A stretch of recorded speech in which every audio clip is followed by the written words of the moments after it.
O NTV News chegando. Saúde detalha ações que serão realizadas após o registro de novo sorotipo da dengue em Patos de Minas.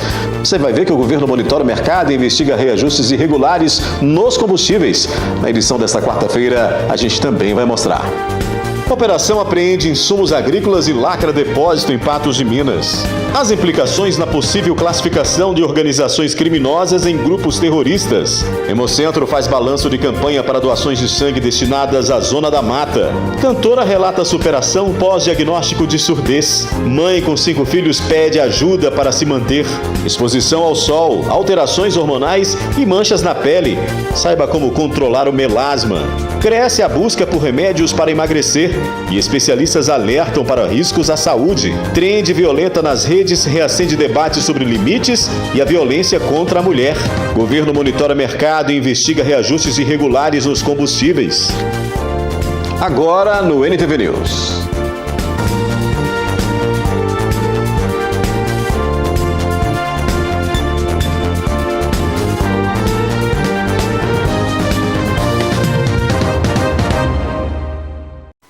A gente começa o NTV News de hoje mostrando que um homem foi preso e uma grande quantidade de produtos foram apreendidos durante a operação de fiscalização contra a falsificação e o comércio irregular de insumos agrícolas. A ação contou com a participação da Polícia Civil, do Ministério da Agricultura e Pecuária e do Instituto Mineiro de Agropecuária. Durante a vistoria no estabelecimento, os fiscais encontraram embalagens sem identificação de fabricante, rótulos sobrepostos, frascos com coloração diferente do padrão e produtos sem bula, o que levanta a suspeita de falsificação ou adulteração de defensivos agrícolas. O responsável pelo local, um homem de 56 anos, foi preso e todo o material apreendido será analisado em perícia. A operação chamada Dolos também resultou na apreensão de quase 60 toneladas de agrotóxicos e outros insumos agrícolas armazenados de forma irregular em um galpão clandestino aqui no bairro Planema. O prejuízo estimado do responsável pode ultrapassar a 3 milhões de reais. O governo de Donald Trump estuda classificar as facções criminosas, primeiro comando da capital, o PCC e o Comando Vermelho, como organizações terroristas. Esse é um assunto tratado com muita cautela por autoridades brasileiras e especialistas. Afinal, essa decisão permitiria medidas excepcionais aos Estados Unidos em nosso território. Nos últimos dias, a possibilidade de os Estados Unidos enquadrarem as facções criminosas Comando Vermelho e Primeiro Comando da Capital como organizações terroristas voltou a ser discutida. O Departamento de Estado americano afirmou que o governo considera que estas organizações criminosas brasileiras representam sérios desafios à segurança regional, mas não comenta antecipadamente eventuais designações de organizações terroristas nem processos deliberativos relacionados a esse tipo de classificação. O assunto volta a ganhar destaque após o encontro que firmou uma coalizão militar com 12 países da América Latina, o Escudo das Américas. Entre os objetivos da coalizão está combater cartéis de drogas na região e a influência de potências estrangeiras de fora do hemisfério. O Brasil não participou do encontro.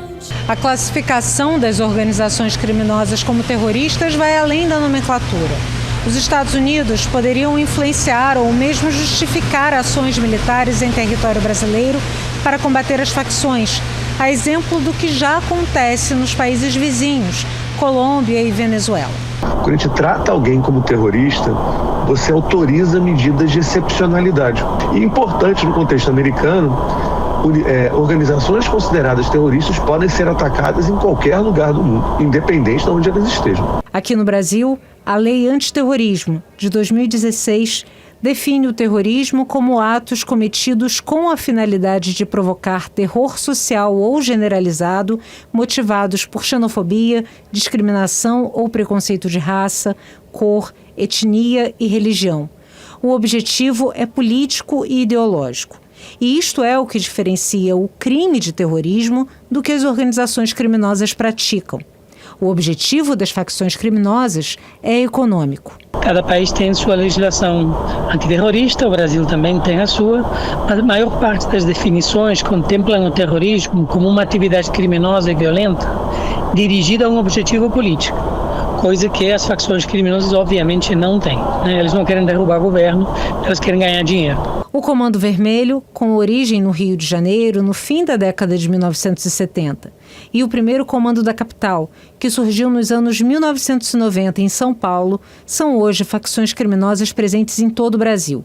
Enquanto o Comando Vermelho tem como estratégia a expansão territorial agressiva, o PCC se tornou uma organização transnacional, de acordo com dados do Fórum Brasileiro de Segurança Pública.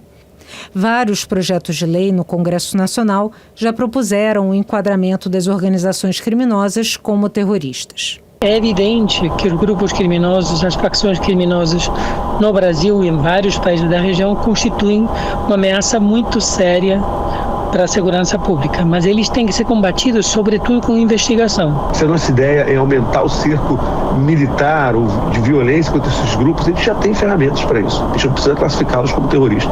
Se a ideia é, de alguma maneira, impedir que esses grupos governem parte das populações de cidades como o Rio de Janeiro, a lei já deixa a gente fazer isso. Não há necessidade de chamar de terror. A seguir aqui no News, cantora relata a superação pós-diagnóstico de surdez. Você vai ver que mãe com 5 filhos pede ajuda para se manter em Patos de Minas.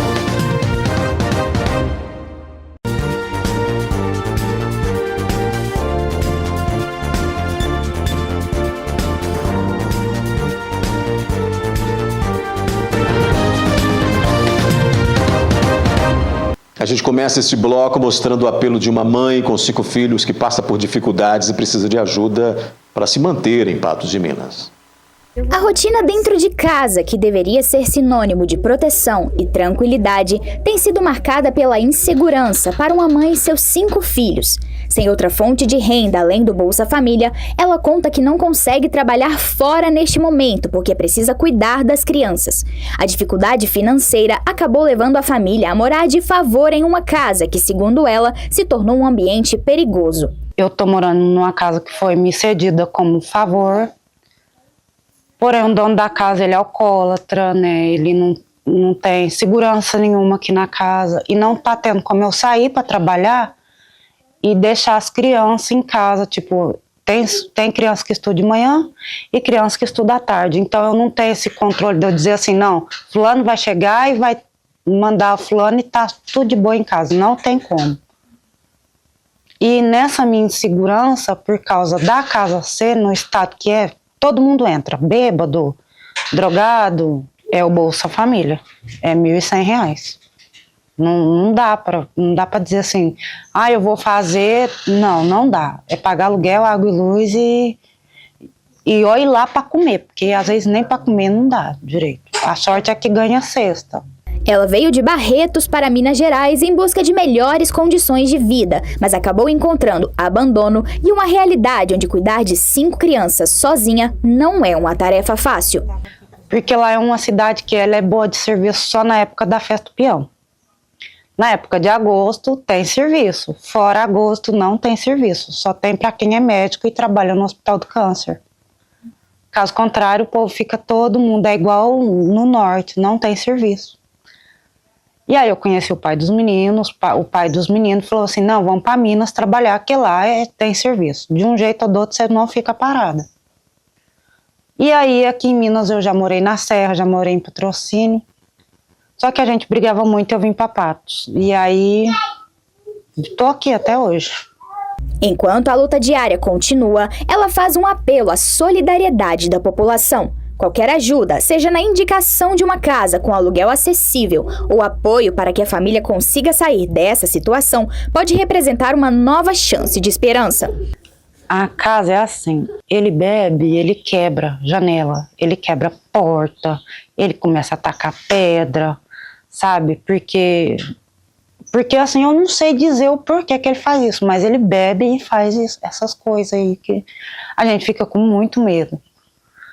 E eu só tô aqui ainda, gente, porque eu tô precisando mesmo para não pôr meus filhos na rua, porque se eu tivesse para onde ir, eu já tinha saído daqui faz muito tempo. Mas toda casa que eu vou é 1.500, 1.800, 3 salários, calção, não sei o quê. Ou imobiliária. Imobiliária eu não dou conta. Para quem tem interesse em ajudar, basta entrar em contato pelo celular, comparecer à residência da família ou fazer as suas doações através do Pix. Eu tô pedindo, gente, pelo amor de Deus, alguém que souber de uma casa, porque eu sei que tem muita casa abandonada dentro de Patos, tem muita casa que estão dando para as pessoas falando que é sobre, mas é porque é o povo da enchente. O povo da enchente, tudo tem casa lá na Vila São João da Baixadinha, eu sei que tem. E é uma coisa assim que você tá todo mundo procurando casa, mas ninguém tá dando conta de pagar aluguel dentro de Patos, porque tá um preço absurdo. O mais barato que eu achei até hoje foi R$ 1.500. E eu não tô dando conta, eu não dou conta. Você vai ver agora a história de superação de uma cantora com mais de 2 décadas dedicadas à música e que viu a carreira mudar completamente após um diagnóstico de surdez. A música sempre fez parte da história de Giovana. Cantora e musicista há mais de 20 anos, ela construiu uma carreira marcada por apresentações e pela conexão com o público através da arte de cantar.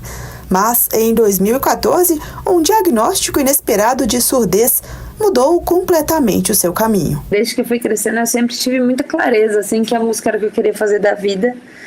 Em 2014, foi quando veio o diagnóstico, né? A gente descobriu que eu tinha essa condição que chama surdez neurosensorial bilateral degenerativa. E foi um susto muito grande, assim, não só para mim, mas para todas as pessoas que conviviam ali, que sabiam o que eu fazia da vida, assim, né? Então, foi bem...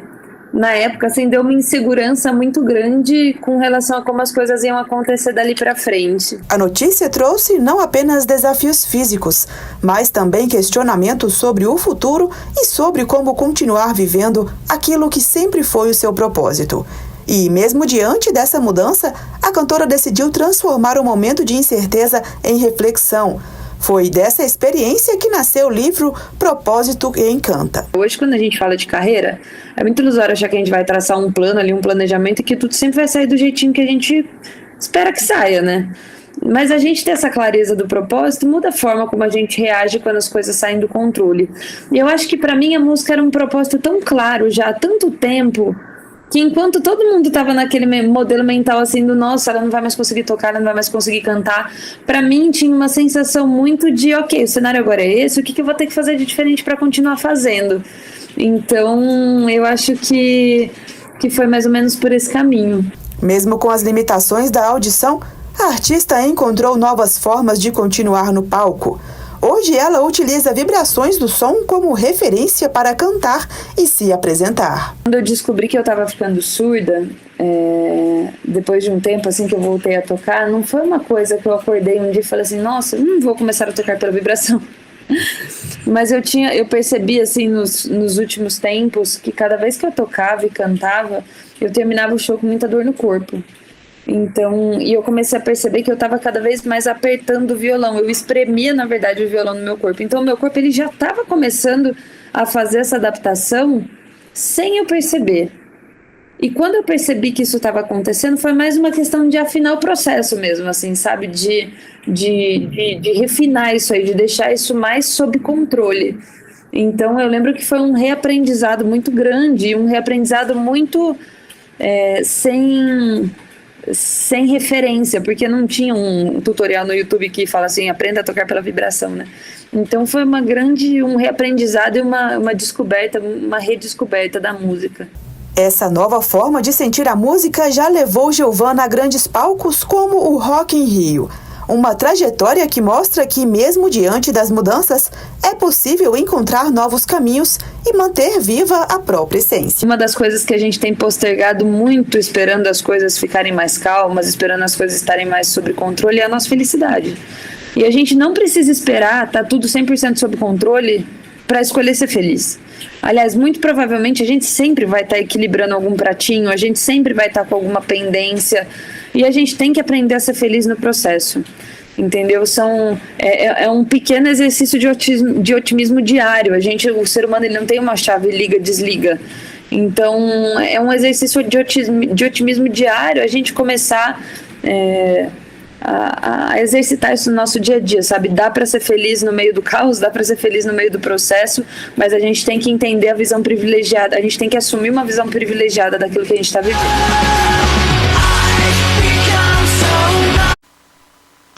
A seguir tem a previsão do tempo para Patos de Minas e região. Você vai ver que o Hemocentro fez balanço de campanha para doações de sangue destinadas para a Zona da Mata. E ainda Saúde detalha ações que serão realizadas após o registro de novo sorotipo da dengue em Patos de Minas.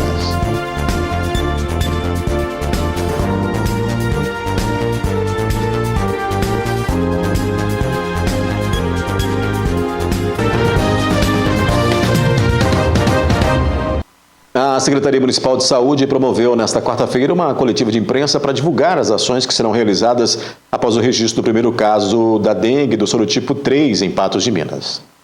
Com essa confirmação, a Secretaria Municipal de Saúde acende um alerta para a circulação do sorotipo 3 da dengue aqui em Patos de Minas. O caso é de uma mulher com idade entre 70 e 80 anos que não possui histórico recente de viagem, o que indica uma possível transmissão dentro do próprio município aqui de Patos. A chegada de um novo sorotipo preocupa as autoridades de saúde, já que parte da população pode não ter imunidade contra esse tipo da doença. Esse é um sorotipo que antes a gente ainda não tinha casos, no nosso município.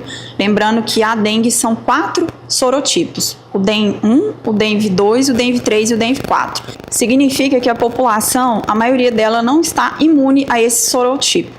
Então, a gente tem a expectativa de que mais pessoas vão ter dengue e também que os casos possam ser mais graves. Aquelas pessoas que tiveram dengue dos outros sorotipos podem desenvolver casos mais graves. A gente tem a vacina da Takeda, para os adolescentes de 10 a 14 anos, 11 meses e 29 dias. São 2 doses, com intervalo de 3 meses entre as doses, e nós recebemos agora as primeiras doses do Butantan, que inicialmente são para os profissionais da atenção básica. Começou semana passada a administração dessas vacinas, que vão para as pessoas até 59 anos. A nossa expectativa é que nos próximos meses seja estendida para toda a população até a idade de 59 anos. As ações de vigilância epidemiológica e de combate ao mosquito transmissor já foram intensificadas aqui na cidade de Patos. Então, diante de um novo sorotipo circulante, as ações vão ser intensificadas, então a gente vai acender um alerta mesmo. Qualquer caso suspeito de dengue, a gente já vai iniciar já fazia antes, com qualquer sorotipo, a gente já vai iniciar o bloqueio de transmissão, com os agentes revisitando aquele quarteirão onde teve o caso e também indo de casa a casa fazendo a borrifação de inseticida. Receber o agente de endemias, eu falo que é uma das principais ações, porque o agente de endemias já é treinado, ele já direciona ali os possíveis criadouros, já consegue localizar com mais facilidade, e vistoriar o quintal pelo menos uma vez na semana, para eliminar aqueles locais onde tem água parada. A gente não preocupa muito com o terreno baldio, a gente preocupa mais com os quintais das residências, porque o mosquito, ele tem como característica, ele tem que viver próximo às habitações humanas, porque ele precisa do sangue humano para sobreviver. Então, os quintais onde está o problema. No terreno baldio, ele não vai ter fonte de alimentação. Então, nosso principal problema são os quintais mesmo das residências. Todo mundo tem que cuidar um pouquinho de cada, seu ambiente ali e conscientizar as pessoas. O Hemocentro divulgou na manhã de hoje o balanço da campanha de doações para sangue para recompor os estoques na região de Juiz de Fora. Durante a campanha, dezenas de pessoas passaram pelo Hemocentro para fazer um gesto simples, mas que pode salvar muitas vidas. A mobilização foi organizada em caráter emergencial para auxiliar hospitais da região de Juiz de Fora, que precisaram de reforço nos estoques após o desastre. Nós, dentro da Hemominas, nós temos o dever de ajudar a suprir essa necessidade nesses períodos de calamidade pública. E nosso intuito foi justamente amplificar bastante a questão das coletas de sangue em todo o estado, priorizando e aumentando as chamadas dos sangues de difícil acesso, difícil encontrar os tipos sanguíneos mais raros, e os outros tipos de sangue também. Aí fizemos várias ações em prol de aumentar esses números de candidatos à doação de sangue, coletas extras, coletas no sábado. Sexta-feira passada tivemos uma caravana importante aqui da região de Patos de Minas que veio. No sábado tivemos mais de 70 coletas em Serra do Salitre também. E hoje a equipe da Polícia Militar veio também fazer uma ação beneficente também aqui para aumentar esse número de coletas. Cada bolsa de sangue pode beneficiar até 4 pacientes, já que o material é separado em diferentes componentes utilizados em diversos tipos de tratamentos, cirurgias e atendimentos de urgência. O sangue coletado passa por uma série de testes e processos antes de ser liberado para uso, garantindo segurança para quem doa e para quem recebe. Todo o sangue que é coletado no estado de Minas Gerais, ele tem uma distribuição, digamos, uniforme e para as áreas onde que realmente estão precisando mais. Então essa logística, ela sempre é realizada através do Hemocentro, da Hemominas Central, que seria de Belo Horizonte, e de lá já faz toda essa distribuição e realocação dos hemocomponentes na área onde que estiver mais precisando. Nós já temos uma previsão, digamos assim, do que vai ser gasto naquela determinada região, naquele determinado hospital.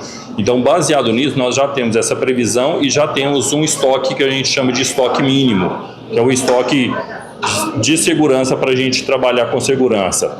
Algumas vezes esse estoque cai abaixo do nível que a gente considera seguro, é aí que a gente entra com as ações de solicitação de candidatos à doação. Embora campanhas emergenciais sejam importantes, a doação regular é fundamental para manter os estoques estáveis ao longo de todo o ano. O sangue ele é de consumo diário. Não adianta a gente coletar muito hoje e passar 2, 3 semanas sem coleta. Então, assim, infelizmente, a presença do doador ela tem que ser constante, porque diariamente nós estamos precisando desse sangue. Agora vamos saber como é que fica o tempo.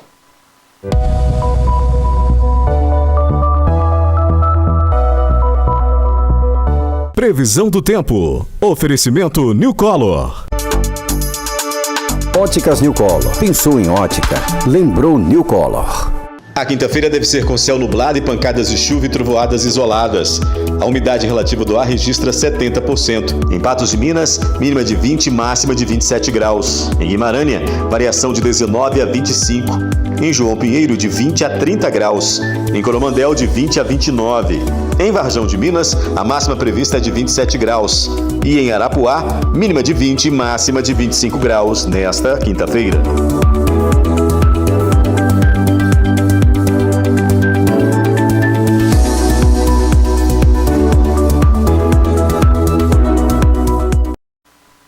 A seguir você vai ver que cresce a busca por remédios para emagrecer e especialistas alertam para riscos à saúde.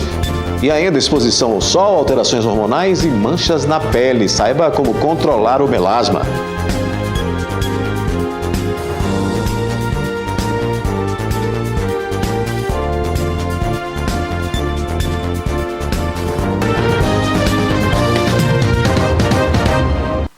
Manchas que aparecem com mais frequência na face afetam a autoestima de muitas pessoas. O melasma é uma condição comum da pele ligada à exposição ao sol e aos fatores hormonais. É o que você vai entender na reportagem a seguir, né? Que a gente fala do que causa o problema e quais são os cuidados que ajudam no controle. As manchas acastanhadas, que aparecem principalmente no rosto, são características do melasma, uma condição dermatológica provocada pelo aumento da produção de melanina, o pigmento responsável pela cor da pele. O melasma ele tem uma influência grande genética, sim. Então, a pessoa já tem uma predisposição a desenvolver aquela hiperreatividade dos melanócitos, que são as células que produzem o pigmento da nossa pele. Então, nós falamos que a pessoa que tem o melasma, a pele é bem mais sensível e reativa frente a estímulos que vão produzir a mancha na pele. Então, esses estímulos não é somente o sol. Então, além do componente genético, a gente tem os fatores hormonais, a inflamação dos vasos sanguíneos, né? E também a exposição à luz do celular, do computador, né? A luz branca. Então tudo isso influencia. Não só também o vapor, calor, se entrar no carro muito quente, aquela pessoa que trabalha em ambientes onde tem forno, né? De cozinha, o passar a roupa, destampar uma panela quente, tomar banho no chuveiro muito quente. Então tudo isso é vapor que contribui com a piora do melasma. Apesar de não oferecer riscos à saúde, o melasma pode afetar diretamente a autoestima de quem convive com as manchas. E junto com o problema, também surgem muitos mitos. O melasma a gente não se apaga. O melasma a gente clareia e cuida. Então é como se fosse uma hipertensão. Uma vez hipertenso, sempre hipertenso, porém com a pressão controlada desde que medicado.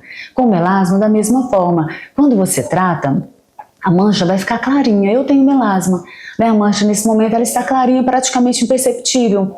Vez ou outra, né, frente a um estímulo maior, você vai à praia, fica mais exposta ao sol, aquele melasma pode piorar. Mas um grande erro é a pessoa achar que vai ficar completamente sem a mancha. Por isso, eu aviso os pacientes, quando verem propaganda miraculosa, né, que de curar o seu melasma, de tratar o seu melasma completamente, corre, né, porque essa cura não existe. O tratamento pode envolver o uso de cremes clareadores, ácidos, peelings químicos, lasers e principalmente o uso diário de protetor solar com cor, que ajuda a bloquear a luz visível. Além disso, manter uma rotina de cuidados com a pele e evitar a exposição solar sem proteção são medidas essenciais para controlar o problema. Nem o muito, nem o nada. Antes filtro solar 2 vezes ao dia do que aquela pessoa que ela sempre tem que reaplicar de 2 em 2 horas. Ninguém faz isso. Eu sou médica dermatologista, tenho melasma, eu não faço isso.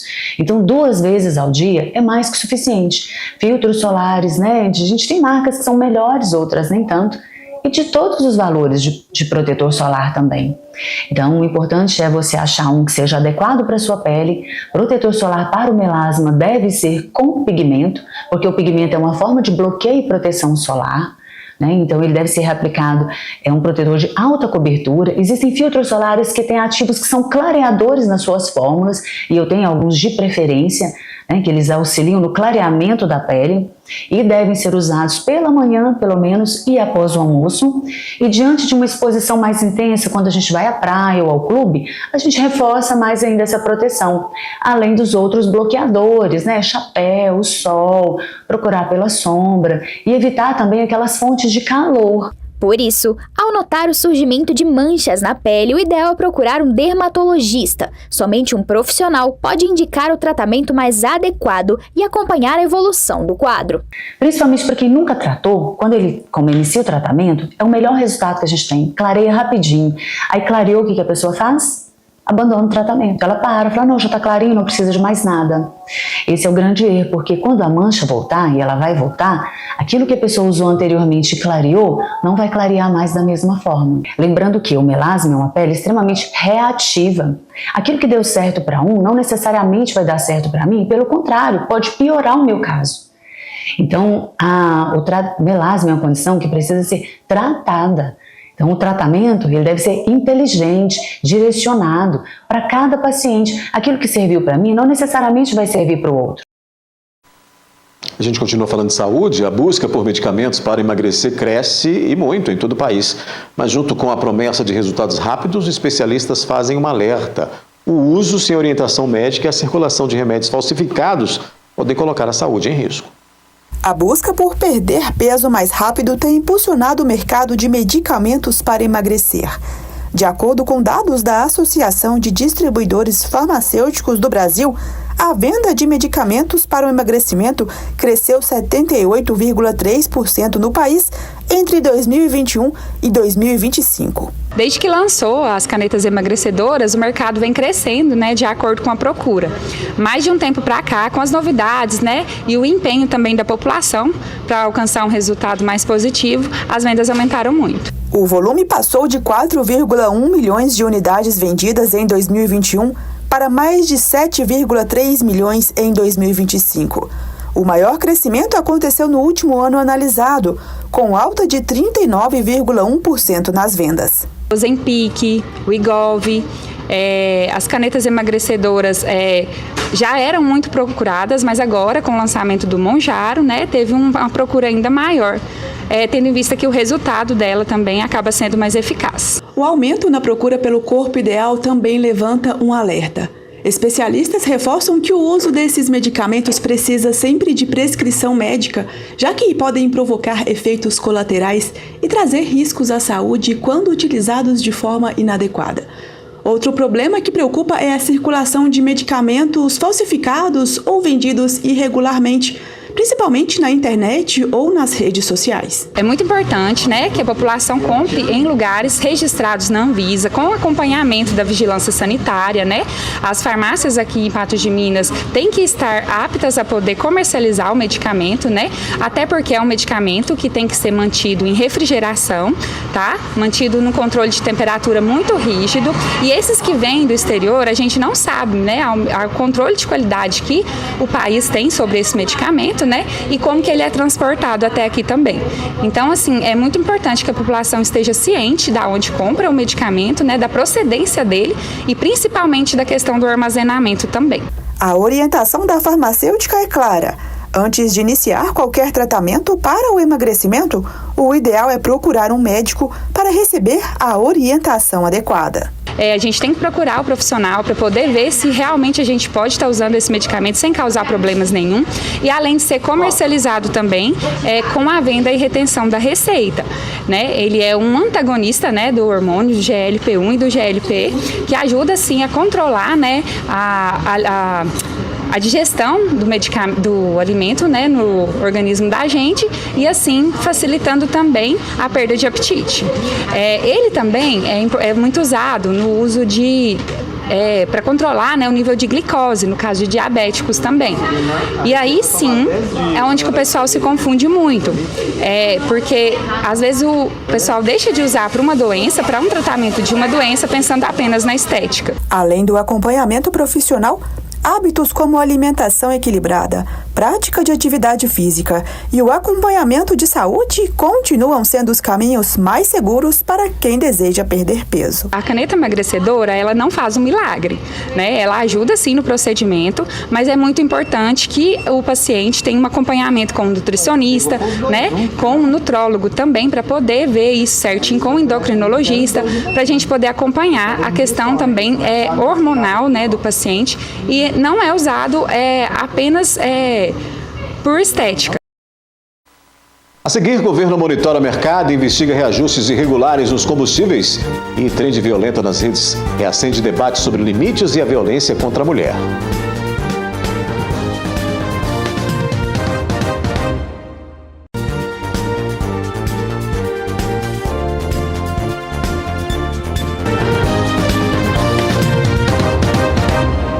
Em meio aos conflitos no Oriente Médio, o governo federal monitora as condições do mercado nacional e internacional de combustíveis. Enquanto isso, a Secretaria Nacional do Consumidor determinou a investigação sobre os restantes aumentos irregulares nos preços dos combustíveis.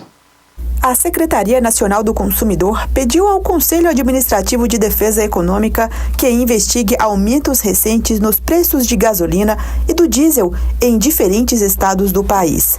A suspeita é de que estejam ocorrendo repasses ao consumidor, mesmo sem o reajuste anunciado pela Petrobras. Mesmo sem o anúncio oficial de aumento nas refinarias, a suspeita é de que distribuidoras estejam repassando valores mais altos para os postos de gasolina.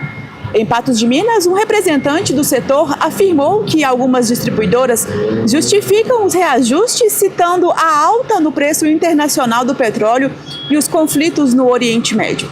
Já a Petrobras informou que há oferta normal de combustíveis no país e que nenhum aumento foi anunciado nas refinarias até o momento. Essa semana, como a gente já previa, está um pouco conturbada, porque com a falta de óleo diesel, tanto o S500 como o S10, o mercado está sentindo, né? Os postos que não têm bandeira, que não são bandeirados, eles não estão conseguindo comprar o produto diesel. A gasolina, o etanol, consegue normalmente, mas o diesel não estão conseguindo comprar, porque devido à lei da oferta e da procura, os preços subiram muito. Nós aqui que somos bandeirados, além da gente ter o produto diesel, tanto o S10 como o S500, nós ainda não repassamos porque a distribuidora não repassou. Não teve nenhum aumento da Petrobras, ela não autorizou, o ICMS também não subiu.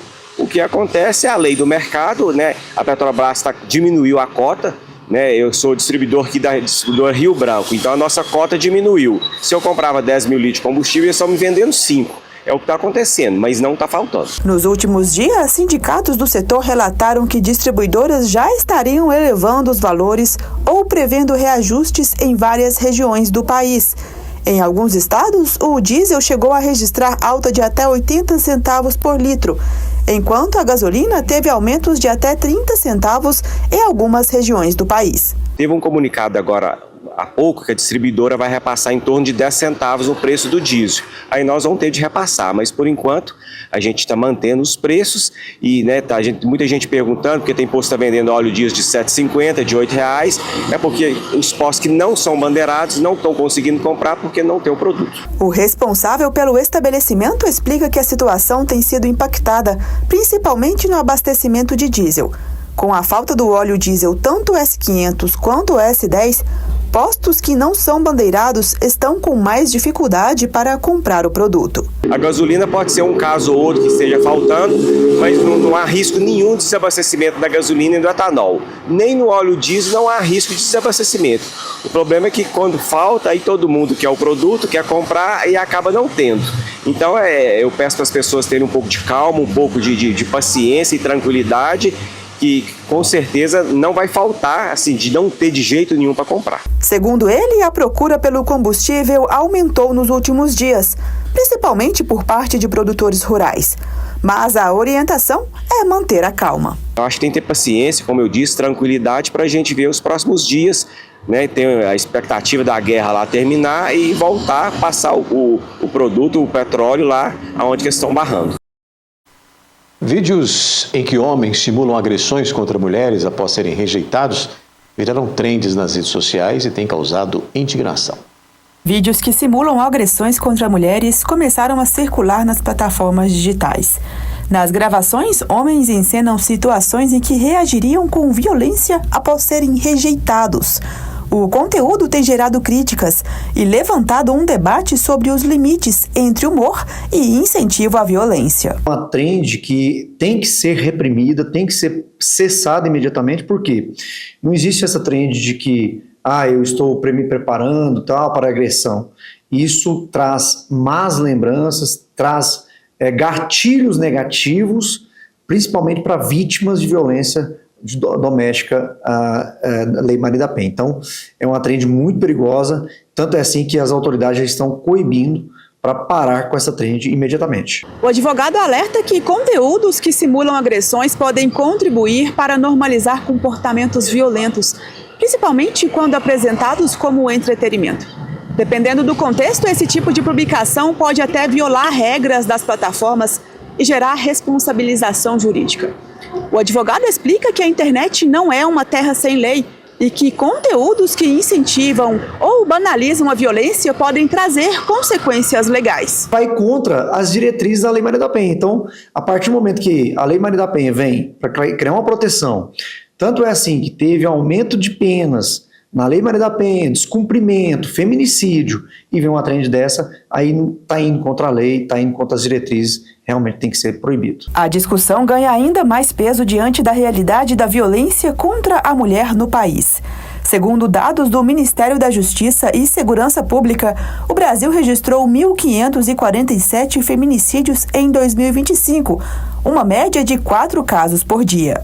É um paradigma, né? No mês da mulher, uma trend tão horrível, horripilenda como essa. Então, o que nós, como advogados, como autoridades, pedem é que pare imediatamente, porque se não parar, vai ter sanções posteriormente. O advogado reforça que conteúdos que incentivem violência devem ser denunciados nas próprias plataformas digitais.